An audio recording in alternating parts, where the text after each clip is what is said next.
Hello student, एक बार फिर आपका स्वागत है इस क्लास में जिसमें हम लोग पढ़ने वाले हैं मैथमेटिक्स क्लास 8, जिसका चैप्टर पढ़ रहे हैं 6 परम्यूटेशन एंड कॉम्बिनेशंस। एक्सरसाइज चल रही है 6.3। पिछले क्लास में हमने इसके आपको 1 से लेकर के 4 क्वेश्चन तक करा दिए थे, क्योंकि ये कराने में कुछ क्वेश्चन ऐसे होते हैं उनमें ज़्यादा आपको समझाना पड़ता है, तो क्वेश्चन कराने में थोड़ा वक्त लग जाता है। कुछ क्वेश्चन ऐसे हैं कि आपको कुछ भी नहीं बताना, डायरेक्ट सॉल्व कर दिया जाएगा, तब भी आप समझ पाएंगे। आज शुरू करते हैं क्वेश्चन 5 से। क्या कहा गया क्वेश्चन 5 में? From A committee of 8 person, मतलब 8 लोगों की कोई कमेटी है, जिसमें से ये कह रहे इन how many ways can be choose a chairman and a vice chairman, assuming that 1 person can not be hold more than 1 position. ये कह रहे आपके पास 8 लोग हैं, उनमें से 2 लोगों को चूज करना, सिलेक्ट करना। एक हमें मान लीजिए किसी स्कूल का प्रिंसिपल बनाना और एक वाइस प्रिंसिपल बनाना, आप कैसे भी समझ सकते हैं, यानी चेयरपर्सन और वाइस चेयरपर्सन। लेकिन एक व्यक्ति एक ही पोजीशन को होल्ड कर सकता है, दूसरी पोजीशन को वह नहीं ले सकता, यानी एक व्यक्ति पास केवल एक पद रह सकता है, 2 पद नहीं। तो जो परम्यूटेशन का रिलेशन होता है एनपीआर, वो भी यही कहता है कि रिपीटेशन नॉट अलाउड, यानी आपको अगर वाइस चेयरमैन की कुर्सी मिलेगी तो आप वाइस चेयरमैन ही रहेंगे, ना कि आप फिर चेयरमैन भी बन जाएंगे, दोनों पद आप ही संभालें, ऐसा नहीं होगा। तो सीधी सी बात है, 8 में से 2 को सिलेक्ट करने के वेज आपको लिखने हैं, ठीक है। तो number of ways choosing a chairman and a vice chairman, केवल इतना लिख करके आप डायरेक्ट लिख सकते हैं 8p3, दैट इज। तो हमने यहाँ पर इतना मेंशन कर दिया है कि number of ways choosing a chairman and a vice chairman from 8 person, that is 8p2। Solve कर लीजिएगा इसको, तो ये हो जाएगा factorial 8 upon factorial 8 minus 2। N P R हमने आपको बता दिया, factorial N upon factorial N minus R. तो 8 माइनस 2 करेंगे तो ये हो जाएगा फैक्टोरियल 8 अपॉन फैक्टोरियल 6। जब इसको हम सॉल्व करेंगे तो ये आ जाएगा 8 into 7 into factorial 6 upon factorial 6। Factorial 6 से आप फैक्टोरियल 6 को कैंसिल आउट कर दीजिएगा, जो भी आपका बचेगा वो जवाब होगा, that is 8 into 7 is equal to 56 base.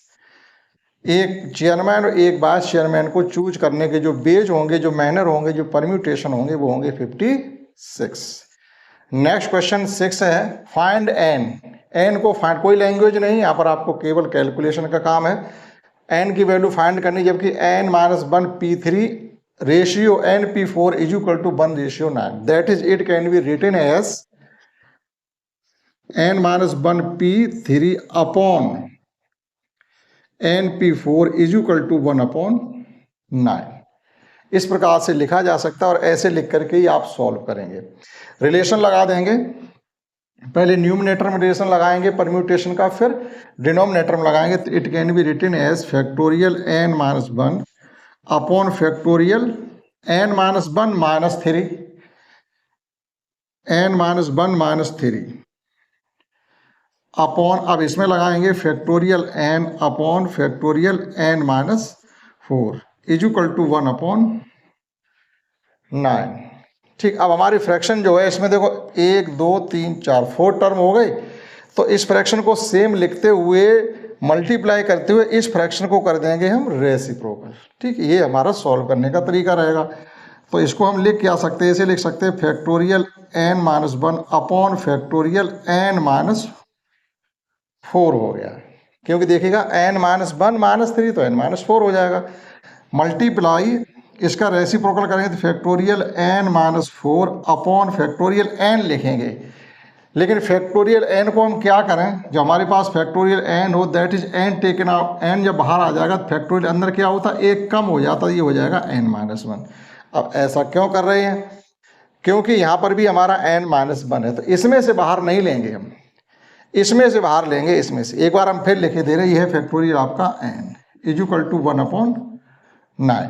अब देखिएगा आपका n माइनस 4 से फैक्टोरियल n माइनस 4 से आपके n माइनस 4 कैंसिल आउट हो गए। ठीक, अब आपके पास बचा क्या है, factorial n minus 1 upon factorial n is equal to 1 upon 9। अब हम अगर फैक्टोरियल n माइनस 1 को बाहर लेते तो फैक्टोरियल अंदर हो जाएगा n माइनस 2, कभी सॉल्व नहीं होगा। हम करेंगे क्या, इससे n बाहर लेंगे, तो ये लिख सकते हैं, इसको एज इट रखेंगे n माइनस 1 अपॉन, यहाँ से n बाहर लेंगे तो फैक्टोरियल अंदर एक कम हो जाएगा, इज इक्वल टू 1/9। अब हमारा एन फैक्टोरियल n-1 से n-1 कैंसिल आउट हो जाएगा और सेम हमारे पास क्या बचेगा, 1/n is equal to 1/9, that is n is equal to 9। ये फाइनल आंसर है। क्वेश्चन 5 और क्वेश्चन 6 को आप नोट कर सकते हैं। समझते हैं नेक्स्ट क्वेश्चन। देखिएगा नेक्स्ट क्वेश्चन 7 में हमको 2 पार्ट गिवन है और r की वैल्यू यहाँ फाइंड करनी है। जो r की वैल्यू होती है वो हमेशा या तो n के यूकल होगी या लेस देन n होगी, हम ये मान के चलेंगे। कभी कभी क्या होगा, सॉल्व करते करते आपका क्वाड्रेटिक इक्वेशन बनेगा इन r या इन n टर्म में, फिर सॉल्व करेंगे तो आपको 2 वैल्यू फाइंड होंगे, क्वाड्रेटिक इक्वेशन बन जाएगा। लेकिन हमेशा हमें ये ध्यान रखना पड़ेगा कि जो r की वैल्यू होती है, क्योंकि जब हमने आपको NP/R का रिलेशन लिखाया था तो हमने ये लिखाया था कि NP/R is equal to factorial n upon factorial n-r, where r की वैल्यू 0 से लेकर के और n तक, यानी 0 भी हो सकती है और n भी हो सकती है, लेकिन n से कभी ग्रेटर नहीं होगी। आपको ये कीप इन माइंड रखना पड़ेगा। अब इसमें 2 पार्ट गिवन है, सॉल्व करते हैं। फर्स्ट को देखिएगा, फर्स्ट इसे क्या लिखेंगे, ये रिलेशन लगाना तो ये हो जाएगा factorial 5 upon factorial 5 - r is equal to 2 into में है फैक्टोरियल 6 अपॉन फैक्टोरियल 6 - r। ये 6 माइनस ही तो होगा तो -r, आगे माइनस बढ़ेगा तो ये प्लस का 1 हो जाएगा। ये हमें ध्यान रखना पड़ेगा। चलिए अब अगर हम 5 को बाहर लेते हैं यहाँ से तो फैक्टोरियल अंदर 4 रह जाएंगे, तो इसे हम टच नहीं करेंगे। अगर 6 को बाहर लेंगे तो फैक्टोरियल अंदर 5 रह जाएंगे, फैक्टोरियल 5 से फैक्टोरियल 5 हमारा कैंसिल हो जाएगा। अगर यहाँ से 5 - r बाहर लेते हैं तो बचेगा 4 - r। यहाँ हमारा 6 प्लस यानी 6 + 1 7 - r, तो वहाँ से हम बाहर लेंगे। ठीक, जो बड़ा नंबर होता है उसको बाहर लेते हैं जो छोटे के यूकल होने लगे। जैसे बड़ा नंबर हमारा 6 है तो 5 के यूकल करना, तो 6 में से बाहर लेंगे। अब यहाँ 7 - r है तो इसमें से बाहर लेंगे 5 - r के यूकल करने के लिए, सॉल्व करने के मैनर्स हैं। तो चलिएगा ये हो जाएगा हमारा फैक्टोरियल 5 अपॉन फैक्टोरियल 5 - r। कहने मतलब इसमें से हमें कोई टर्म न्यूमरेटर डिनोमिनेटर में टच नहीं करना है। इज इक्वल टू 2 इंटू, यहाँ से हमने 5 बाहर लिए, फैक्टोरियल अंदर 6 बाहर लेने पर हमारा फैक्टोरियल अंदर बचेगा 5 अपॉन, अब यहाँ 6 + 1 7 है तो डायरेक्टली हम क्या करेंगे, 7 बाहर लिया हमने। जब 7 - r बाहर लिया तो फैक्टोरियल के अंदर क्या बचा, 6 - r। एक बार हम यहाँ पर अलग से मेंशन कर रहे हैं, देखिएगा ये है हमारा फैक्टोरियल 7 - r है। तो जब हमने 7 - r बाहर लिया तो फैक्टोरियल अंदर बचा हमारा 6 - r, एक कम होगा। अब 6 - r को भी बाहर ले लेंगे तो 7 - r इंटू 6 - r, फैक्टोरियल अंदर बचेगा हमारा 5 - r। देखिएगा 5 - r के यूकल हो जाएगा। तो हम अगर एक ही बार में लिख देंगे, नहीं तो फिर हमारे 2 स्टेप बढ़ाने पड़ेंगे, इसलिए हमने आपको अलग से बता दिया। अब हमने यहाँ से ले लिया 6 - r बाहर, फैक्टोरियल अंदर बचा हमारा 5 - r। ठीक, अब यहीं से हमारे जो कैंसिल आउट होने वाले नंबर है वो कैंसिल कर सकते हैं आप। इस फैक्टोरियल 5 से फैक्टोरियल 5, फैक्टोरियल 5 - r से 5 - r। जो रिमेनिंग टर्म है उनको हम लिखे ले रहे। इधर कुछ भी नहीं बचा, इधर बचा हमारा केवल 1 is equal to 6 × 2 = 12 upon 7 - r into 6 - r। Cross multiply करेंगे और इसको हम ये भी लिख सकते हैं, -1 यहाँ से कॉमन ले लें, -1 यहाँ से कॉमन ले लें तो 2 माइनस हो जाएंगे, वापस प्लस होएगा। That is it can be written as r - 7 into r - 6 is equal to 12। इन ब्रैकेट का हम मल्टीप्लिकेशन करेंगे तो ये हो जाएगा r² - 13r प्लस 42 और -12 इधर आ जाएंगे is equal to 0। That is r² - 13r plus 30 is equal to 0। देखिएगा r में क्वाड्रेटिक इक्वेशन बन के तैयार हो गया। This is a quadratic equation in term of r।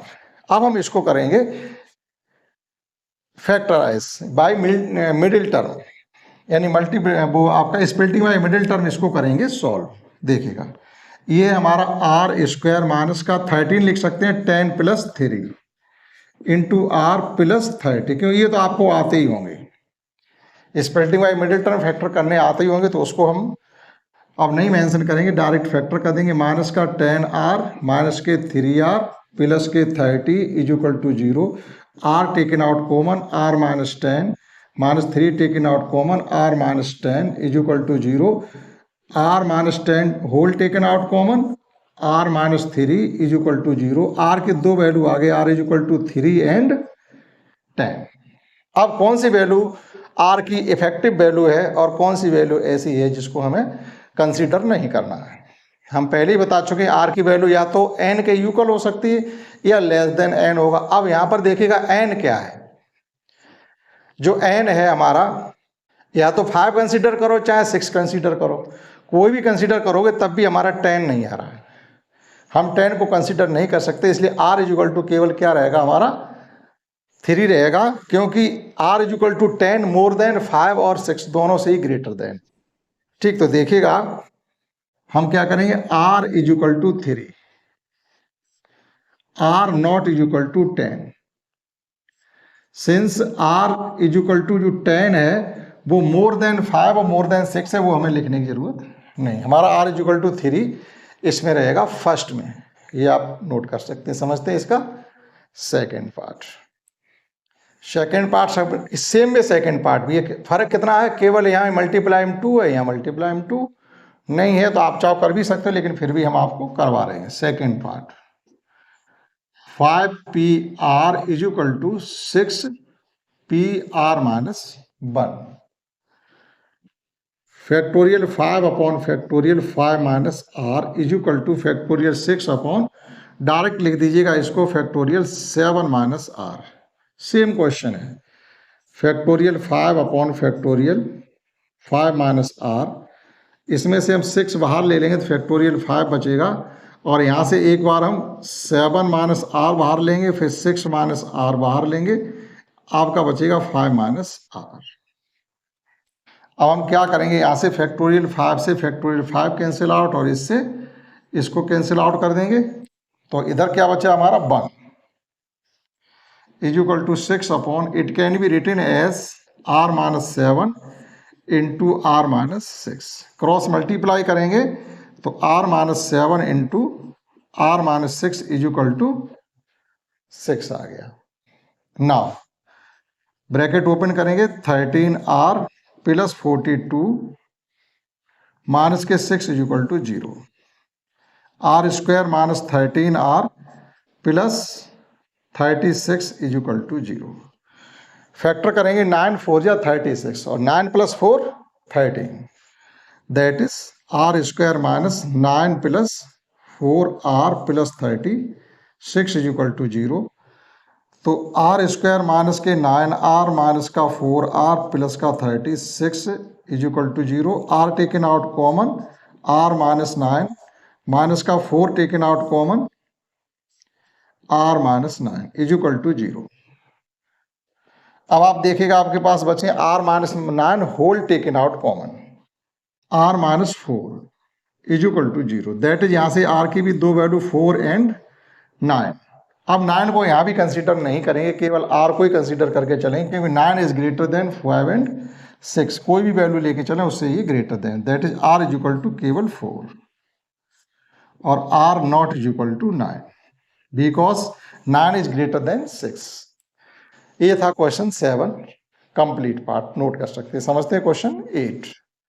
समझते हैं क्वेश्चन 8, जिसमें हमको गिवन है कि हाउ मेनी वर्ड्स विद और without meaning can be formed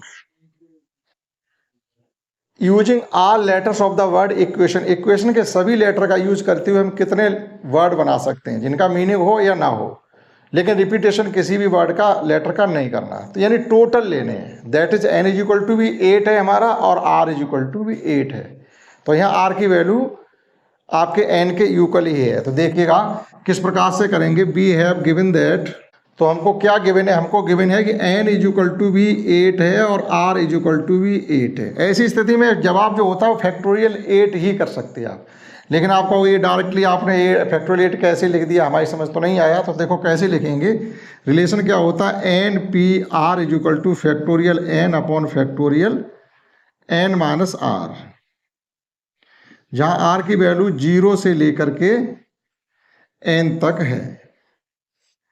ये हमारा रिलेशन, अब इसमें पुट कर दीजिएगा तो ये 8p8 is equal to factorial 8 upon factorial 8 minus 8, that is factorial 8 upon factorial 0। Factorial 0 की वैल्यू 1 होती है, आंसर आ गया फैक्टोरियल 8। आप फैक्टोरियल 8 को सॉल्व कर लीजिएगा, जो भी आपका जवाब है मिल जाएगा। समझते हैं नेक्स्ट क्वेश्चन 9। नेक्स्ट क्वेश्चन 9 समझते हैं, जिसमें हमको ये गिवन है, एक वर्ड है हमारे पास मंडे, और उसके लेटर लेकर के आपको विद और विदाउट मीनिंग वर्ड्स बनाने हैं। कितने बना सकते हैं विदाउट रिपीटेशन। कंडीशन हमारे पास 1 2 3 गिवन है, यानी 3 आंसर हमें चाहिए। फर्स्ट में क्या गिवन है, 4 letter are used at a time, अर्थात ये कहा जा रहा है आपके पास 6 लेटर हैं मंडे में, उनमें से 4 लेटर लेकर के कितने परम्यूटेशन आप बना सकते हो। तो देखिएगा फर्स्ट में क्या हो जाएगा, we have N is equal to हमारा 6 है और आर इज इक्वल टू 4 है। कंडीशन क्या लगेगी हमारी 6p4, that is factorial 6 upon factorial 6 minus 4 2। Solve करेंगे इसको 6 इंटू 5 इंटू 4 इंटू 3 अपॉन 2। 2 से हमारा एक कोई कैंसिल कर दो, चलो इसको कैंसिल कर दो 3 टाइम्स। देखिएगा थोड़ी मिस्टेक हुई है, यहाँ 2 भी तो हमें लिखना है कंप्लीट। ये 2 से 2 ये कैंसिल हो जाएंगे, ये 6 कैंसिल नहीं करेंगे। जब इनका मल्टीप्लाई करेंगे हम तो ये आ जाएगा 360। ये 2 कैंसिल आउट हमारे हुए हैं, लेकिन इससे ये थोड़ा उसमें घुस गया, जाके दोबारा लिख करके कर लेते हैं हम लोग। देखिएगा जब इसको सॉल्व करेंगे तो फैक्टोरियल 6 को लिखेंगे 6 इंटू 5 इंटू 4 इंटू 3 और इंटू 2, और अपॉन में भी 2 है तो 2 से 2 हमारे कैंसिल आउट हो जाएंगे। अब ये कितना बचा हमारा 6 5 या 30, 30 इंटू 12, 30 को जो 12 से मल्टीप्लाई करें 12 3 या 36, दैट इज 360। 360 वर्ड बनाए जा सकते हैं अगर हम एक बार में 4 लेटर को कवर करते हैं तो। Second question, all letter are used at a time, सभी लेटर ले लेंगे तो फैक्टोरियल 6 कंप्लीट। आप अभी जैसे किया था, जैसे यहाँ सभी आल लेटर हमने लिए थे तो हमारा क्या आता है फाइनल में फैक्टोरियल 8 ही आया। यहाँ हमारे पास 6 लेटर 6 के 6 ही ले रहे हैं, तो जो जवाब आएगा वो फैक्टोरियल 6 आएगा। ठीक, तो सेकंड में लिखेंगे all letter taken at a time, that is number of permutations will be factorial 6। आप कर लेंगे इसको। इसी प्रकार से थर्ड देखिएगा आप, थर्ड में आपको समझना है कि all letters are used but its first letter is a vowel. इसको हमें समझना पड़ेगा थोड़ा, देखिएगा कैसे करना है। इसके थर्ड पार्ट में ये कहा गया है कि हमारे पास 6 लेटर हैं और उनसे हमको वर्ड बनाने हैं विद और विदाउट मीनिंग 1 2 3 4 5, लेकिन फर्स्ट में कोई वॉवेल ही होना चाहिए। हमारे पास वॉवेल हैं कितने, जरा देखिएगा। मंडे में एक ओ है और एक, ये 2 वॉवेल है। तो एक बात बताइएगा, इसको फिलअप करने के जो हमारे पास बेज होंगे वो 2 बेज होंगे। ठीक है, तो हम यहाँ पर लिखेंगे first place can be fill up by 2 ways, 2 ways, क्योंकि हमारे पास 2 वॉवेल है, since we have 2 vowels, 2 vowel है हमारे पास। ठीक है, तो ये 2 तरीके से हमारा फिलअप किया जा सकता है। ये मैनर्स हमने लिख दिए 2। अब हमारे पास जो प्लेस बचे हैं वो बचे हैं 5 प्लेस। अब 5 प्लेस को एक ही लेटर हमारे पास यहाँ चला गया, ये ध्यान रखना 6 लेटर हैं तो कोई वॉवेल तो 2 है तो 2 तरीके से भर सकते हैं, लेकिन उसमें बैठेगा तो कोई एक ही वॉवेल। तो हमारे पास जो लेटर बचे हैं टोटल हमारे पास पेंडिंग में वो है हमारे पास 5। अब 5 को हम 5 ही प्लेस में भरना है, तो फैक्टोरियल 5 हो गया वो। Now remaining 5 places can be fill up by remaining letters, जो बेज होंगे वो होंगे हमारे factorial 5। Now remaining 5 places can be fill up by remaining letters factorial 5।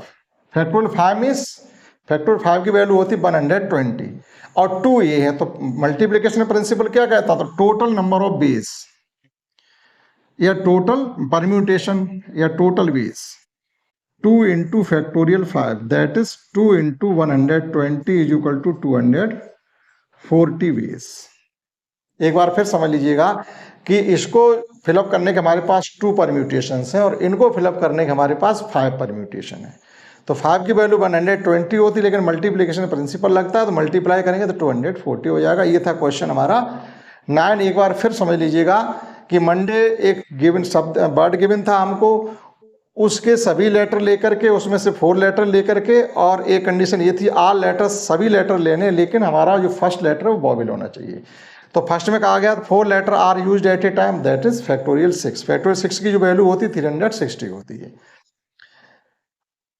Next में था all letter are used at a time, सभी लेटर लेने थे, नहीं sorry 4 letter are used at a time, तो 4 का मतलब हो जाएगा 6p4, जब 6p4 को हम सॉल्व करेंगे 360 आ जाएगा। सेकंड में कहा गया all letters are used at a time, सभी लेटर लेने तो फैक्टोरियल 6 ही हो जाएगा, सॉल्व करोगे तभी फैक्टोरियल 6 ही आएगा। आल लेटर आर यूज सभी लेने, लेकिन हमारा फर्स्ट पर बॉबिल होना चाहिए, तो इसको बॉबिल 2 है तो इसको जो बेज है भरने के वो 2 है, बचे 5 है तो 5 को भरने के बेज है वो फैक्टोरियल 5 ही होंगे, मल्टीप्लाई कर देंगे 240। समझते हैं नेक्स्ट क्वेश्चन 10। समझते हैं नेक्स्ट 10 क्वेश्चन ये है कि how many distinct permutation of the letter Mississippi, ये भी एक नाम है मिसिसिपी, अगर आपने ज्योग्राफी पढ़ी होगी तो उसमें एक मिसिसिपी मिसौरी, ये नदियों के नाम है जो कि अमेरिका में पाई जाती हैं, ठीक। तो ये एक नाम है मिसिसिपी, इसमें MISSI और PPI यानी 4 S है, 4 P है, 4 I है, 2 P है, ठीक। इन कंडीशन में हम कैसे परम्यूटेशन बनाते हैं वो हमें पूछा गया, लेकिन आगे कंडीशन ये लगा दी है कि 4 I कभी भी साथ ना रहें तो कितने बनेंगे। तो पहले तो हम पूरे परम्यूटेशन बनाएंगे जिसमें 4 I साथ में भी होंगी साथ में नहीं भी होंगी, ठीक। तो number of permutation from the given word, ठीक, we have number of permutation from the given word, we have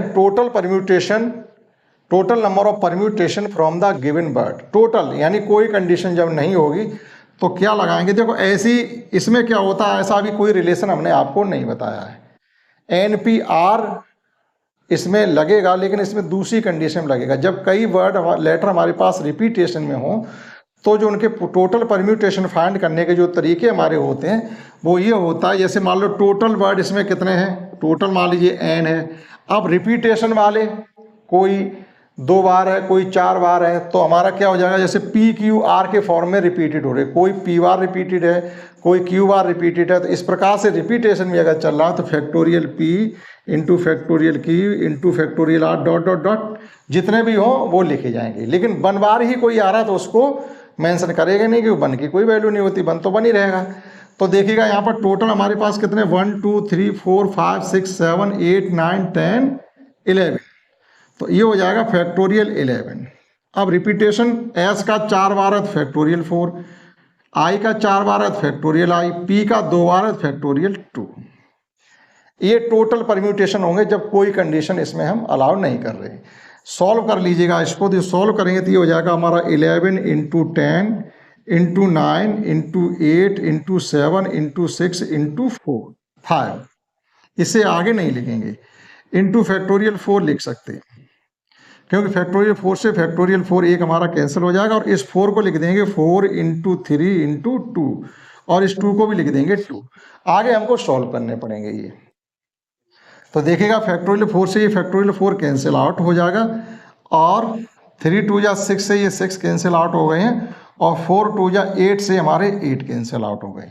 जो बचे हुए नंबर है उनका हम करते हैं मल्टीप्लाई, तो देखिएगा कितना आना चाहिए हमारा, तो मल्टीप्लाई जब करते हैं तो क्या होना चाहिए इनका, हमारे पास बचे हैं 11 इंटू 10 इंटू 9 इंटू 7 इंटू 5, ये बचा हुआ है। चलिए ये देखो 50 हो जाएंगे, 50 में हम मल्टीप्लाई करेंगे 11 का, तो 50 में जब 11 का मल्टीप्लाई करेंगे तो ये हो जाएंगे 550, 11 5 या 55, एक 0 बढ़ा देंगे, इंटू 90 9 7 या 63, या अलग अलग रखिएगा तो आप आसान से कर सकते हैं। करते हैं इनका मल्टीप्लाई, तो जो टोटल परम्यूटेशन हमारे हैं वो निकले हैं 34,650, इसमें कोई कंडीशन नहीं, लेकिन वो ये कहते हैं हमें वो परम्यूटेशन बताइएगा जिनमें I साथ साथ ना हो। अब यहाँ से आपको समझना पड़ेगा थोड़ा कि I साथ साथ ना हो तब कैसे फाइंड करेंगे। Now number of permutation in which I will not come together, तो number of permutations in which 4 I's not come together, I साथ साथ ना आ रही हूँ, तो वो फाइंड करने के बाद टोटल में से माइनस कर देंगे, हमें हमारा जवाब मिल जाएगा। तो समझिएगा कैसे करना है। अब देखिएगा कंडीशन क्या, हमारे पास ये I 4 हैं, ये 4 I साथ रहते हुए भी तो एक वर्ड बनाती हैं, तो ये 4 I हमने कर ली बाहर। अब हमारे पास कितने लेटर बचे, वहां पर 7 बचे, वहां पर 7 बचे हुए, तो 7 वो और एक ये कंप्लीट आई, हमेशा साथ में रखते हुए चलेंगे तो हमने इसको एक वर्ड मान लिया, एक लेटर के रूप में चलेंगे तो टोटल लेटर कितने हो जाएंगे हमारे पास 7 वो, यानी 4i कम कर दो 11 में से तो 7 वो और एक ये 8 हो गया। ठीक, तो 8 ये टोटल हो जाएंगे, इसमें से भी हमारा 4s और 2p का रिपीटेशन रहेगा। ठीक, तो हमने लिख दिया है number of ways in which 4i's not come together is equal to factorial 8 upon factorial 4 into factorial 2। देखो इसकी लैंग्वेज भी आप यहाँ पर लिखेंगे, हमने मुँह से बोल दी है कि क्या बोला हमने, ये कहा है कि 4i साथ रहते हुए भी एक लेटर बनाएंगे, तो एक लेटर तो ये हो गया और इसमें से 4i बाहर करने के बाद 7 लेटर वो बचे, 7 वो और 1 ये 8 लेटर हो जाएंगे। 8 लेटर के कितने परम्यूटेशन बनेंगे, जैसे यहाँ पर बनाए वैसे हम यहाँ बनाएंगे। तो फैक्टोरियल 8 अपॉन फैक्टोरियल 4 का मतलब है कि 4s है और इंटू फैक्टोरियल 2 का मतलब है 2p है। ठीक, 4i तो हमने एक साथ करके एक लेटर मान लिया, तो वो रिपीटेशन अब हम नहीं मानेंगे। अब इसको आप कर लीजिएगा सॉल्व, तो जब सॉल्व करेंगे तो ये हो जाएगा 8 into 7 into 6 into 5 into factorial 4 upon factorial 4 into 2। Factorial 4 से फैक्टोरियल 4 कैंसिल हो जाएगा हमारा और 2 से भी कोई नंबर एक कैंसिल आउट कर दीजिएगा, मान लो 8 को कर दिया 4, हमारे पास बचे हुए 4 इंटू 7 इंटू 6 इंटू 5। ठीक, 5 6 जा 30, 30 इंटू 28, 28 इंटू 30, ये आ जाएगा 0, 8 3 या 24, 3 2 या 6 8, 840। 840 को इसमें कर देंगे minus, required number of word हमें मिल जाएंगे। Now required number of word in which 4i's will not come together. तो required word in which 4i's will not come together हमारे पास वो कितने थे 34,650 और इसमें से माइनस कर दीजिएगा 840, 0 1 8 और 33,810। आप अपना आंसर मैच कर लीजिएगा। समझते हैं नेक्स्ट क्वेश्चन और लास्ट क्वेश्चन 11 समझते हैं। एक्सरसाइज का लास्ट क्वेश्चन कुछ ऐसा भी हो सकता है कभी ना भी समझ में आए और सब समझ में भी आएंगे, कोई गारंटी नहीं है। कुछ क्वेश्चन ऐसे आ जाते हैं कभी कभी समझाने वाला आपको शायद अच्छे से ना समझ पाए, फिर भी एक आ गया in how many ways can the letter of the word permutations, जो पढ़ रहे हैं उसी को भी उन्होंने ले लिया। परम्यूटेशन को अरेंज किया जा सकता है। फर्स्ट कंडीशन क्या, वर्ड्स स्टार्ट विद पी और एंड विद एस। कहने मतलब है कि इसमें से पी और एस को कर दीजिएगा फिक्स, यानी जहां रखे हैं वहीं रखा रहने दीजिएगा। तो फिर इनको कितने तरीके से हम लिख सकते हैं, जो फिक्स कर दिया जाता है उसकी हमें गिनती नहीं करनी। तो बचे हुए लेटर कितने होंगे हमारे पास, टोटल कितने, 1 2 3 4 5 6 7 8 9 10 11 12। इधर P फिक्स कर दिया, इधर S फिक्स कर दिया, बचे हुए 10, तो 10 को फैक्टोरियल 10 तरीके से लिखा जा सकता है टोटल लेने। तो इसका आंसर फर्स्ट का हो गया फैक्टोरियल 10, क्योंकि रिपीटेशन इसमें किसी वर्ड का हो नहीं रहा, इसमें सॉरी टी रिपीटेशन भी है, फैक्टोरियल 10 अपॉन फैक्टोरियल 2 और हो जाएगा। ठीक, इसका आंसर ये हो गया। बॉबिल्स आर ऑल टुगेदर, बॉबिल को सबको साथ कर दिया। देखो इसमें भी एक ऐसा शब्द है, इसमें पांचों बॉबिल हैं आपके, ए ई आई ओ यू, पांचों बॉबिल वाला शब्द है। जैसे आपका एजुकेशन है, इसमें पांचों बॉबिल्स होते हैं, बहुत कम शब्द मिलेंगे जिसमें पांचों बॉबिल आ रहे हो। तो परम्यूटेशन में भी पांचों बॉबिल है। एक ये हमारा जनरल नॉलेज का भी क्वेश्चन हो गया। अब वो हम सब साथ लेना चाहते हैं, जब साथ लेंगे तो 5 बॉबिल भी तो आपस में 5 तरीके से लिखे जाएंगे। चलो पहले फर्स्ट समझते हैं। फर्स्ट हमारा ये है, birds start with P and and with S. ठीक, कहने मतलब अपने पी और एस को फिक्स कर दिया है, लिखेंगे when P and S R fixed start and and. कुछ भी लिख सकते हैं या जो गिवन है वही लिख दो। पी और एस को जब फिक्स कर देंगे हमारे पास 10 लेटर बचेंगे। तो number of permutation factorial 10 upon, देखो रिपीटेशन अगर किसी का हो रहा तो आपको अपॉन में लेना पड़ेगा, टी 2 बार है इसमें, तो फैक्टोरियल 2। इसे सॉल्व करेंगे, एक बहुत लंबी वैल्यू निकलेगी आकर के। ठीक, आप इसे सॉल्व स्वयं करेंगे। सेकंड, बॉबिल आर ऑल टुगेदर। अब थोड़ा यहाँ लॉजिक लगाएंगे सेकंड वाले में, जब हम सभी बॉबिल को एक बार इकट्ठे करके चलेंगे और कोई फिक्सेशन नहीं, बॉबिल इकट्ठे रहेंगे, तो हमारे पास टोटल लेटर कितने हैं, 12 हैं। 12 में से 5 कम कर दीजिएगा। जब 12 में से 5 कम कर देंगे तो बचेंगे हमारे पास 7, और 12 बॉबिल भी साथ रहते हुए एक शब्द बनाएंगे। एक लेटर को बनाएगी, जैसे ए ई आई ओ यू, ये एक मान लिया जाएगा। तो एक ये और 7 ये 8 हो गई हमारे पास, 8 हो गई। और ये खुद भी फैक्टोरियल 5 तरीके से मेंशन किए जा सकते हैं। भाई बॉबिल्स उन्होंने तो कहा 7 रहेंगे, लेकिन ये थोड़ी कहा सीक्वेंस में रहेंगे, जिस कंडीशन में वैसे ही रहेंगे ए ई आई यू, ऐसा नहीं कहा कि 7 रहेंगे। तो कभी ए इधर आ सकता, कभी ए उधर जा सकता, कभी बीच में, कभी दूसरे नंबर, कभी तीसरे नंबर। तो ये आपस में भी तो फैक्टोरियल 5 टाइम्स लिखे जा सकते हैं, इनके भी तो फैक्टोरियल 5 बेज हैं लिखने के लिए। तो देखिएगा, तो टोटल जो वर्ड हो जाएंगे हमारे, टोटल वर्ड, टोटल लेटर हो जाएंगे हमारे पास। जब इसमें 5 बॉबिल खींच लेंगे तो 12 में से 5 जाएंगे, 7 बचेंगे, 7 वो और एक ये बन गया 8। फैक्टोरियल 8 अपॉन टी, तो रिपीटेशन में ही फैक्टोरियल 2 इंटू फैक्टोरियल 5। आप इसे सॉल्व करेंगे तो क्वेश्चन 2 का आंसर आपको मिलेगा। ठीक, अब देखिएगा ये क्वेश्चन, फर्स्ट क्वेश्चन एक जैसा ही है। यहां भी देखिएगा हमारा P और S फिक्स ही है, फिर भी P और S को फिक्स रखा, लेकिन वो ये कहा कि P और S के बीच में हमेशा 4 लेटर ही आए। अब P का फिक्सेशन कहाँ होगा, मान लीजिएगा P को यहाँ फिक्स कर दिया, 4 लेटर छोड़ने के बाद S को यहाँ फिक्स कर दिया। तो ये आपस में भी अगर इस प्रकार से लिखेंगे तो भी आपका P और S, अब ये भी नहीं कहा कि P कब रहेगा इधर, जैसे यहाँ पर उन्होंने कह दिया कि स्टार्ट P से होना चाहिए और S पे एंड होना चाहिए, तो फिक्स कर दिया। ये यहाँ ये कह रहे हैं कि P और S के बीच में 4 लेटर होने चाहिए, कभी P पहले हो सकता, कभी P बाद में भी हो सकता है, S पहले और P बाद में हो सकता है। तो वो आपस में भी तो 2 टाइम्स, मतलब 2 तरीके से लिखे जा सकते हैं। तो 2 है हो जाएंगे, और आपका क्या होगा, जब इसको इधर उधर करेंगे तो 7 बेज वो बनेंगे हमारे।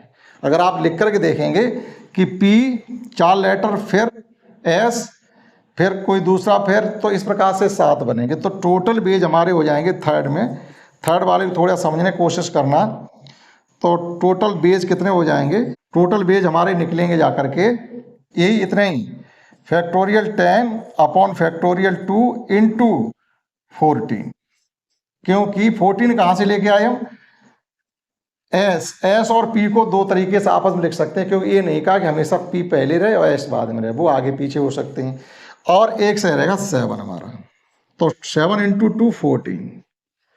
इस प्रकार से हम इसमें 14 का मल्टीप्लाई कर देंगे, तो जो ये वाला आंसर था उसी को 14 टाइम्स कर देंगे, तो ये सबसे बड़ा जवाब हमारा निकलेगा जाकर के। तो इतना हम इसमें आपको समझा सकते हैं। ये हो गया क्वेश्चन हमारा 11, और इसी के साथ ये कंप्लीट एक्सरसाइज 6.3 हो जाती है। आशा करता हूँ आपने समझ पाया होगा। इस क्लास में इतना ही, दैट्स ऑल।